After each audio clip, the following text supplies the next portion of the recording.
शास्त्रों और महान लोगों की ज़्यादातर शिक्षाएं गृहस्थों को केंद्रित कर वर्णित की गई हैं।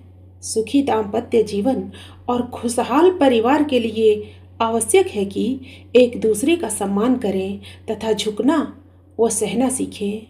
नमस्कार मित्रों, आज आपके लिए प्रसंग है, जिसे झुकना आ गया वह बाजी मार गया। मित्रों, सनातन संस्कृति में संपूर्ण जीवन को 4 आश्रमों में बांटा गया है। इनमें गृहस्थ आश्रम का दूसरा स्थान है और उसके कर्तव्य कर्मों को सर्वश्रेष्ठ बताया गया है। विश्व में ज़्यादातर संख्या गृहस्थों की है। यदि इनका जीवन साधनामय और भक्तिमय हो जाए तो यह विश्व शांति का अमोघ साधन बन जाएगा। या यूं कहें, यदि गृहस्थ अपने सभी कर्तव्यों को ईमानदारी पूर्वक निभाए तो उनका जीवन सबसे आदर्श जीवन होगा। शास्त्रों, संतों, महात्माओं, ऋषि मुनियों और मनीषियों की ज़्यादातर शिक्षाएं इसी वर्ग यानी गृहस्थों को केंद्रित कर वर्णित की गई है।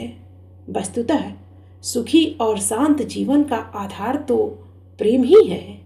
संत जन कहते हैं, फिरकर देखा जगत जो, जहाँ प्रेम लवलेश, वहाँ तो सुख रस है कुछ, शेष है कष्ट क्लेश।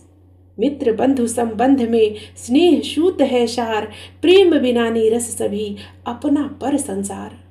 कहने का मतलब है कि जिस परिवार में प्रेम होता है, सभी सदस्यों में मेलजोल अच्छा होता है और सब अपने अपने कर्तव्यों को ठीक ठीक निभाते हैं, वहाँ शांति और संपन्नता रहती है।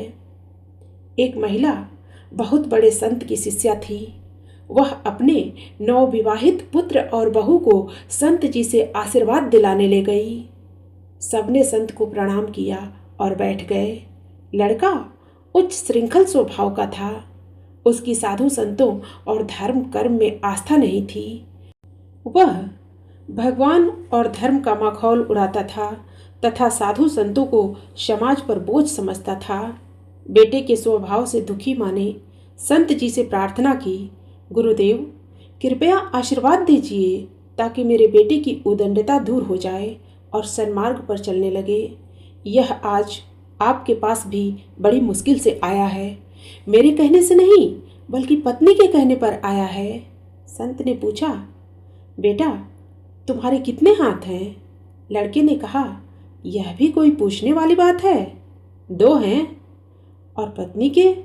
लड़के ने खींच कर जवाब दिया, उसके भी 2। संत ने फिर पूछा, दोनों के मिलाकर कितने हुए? 4।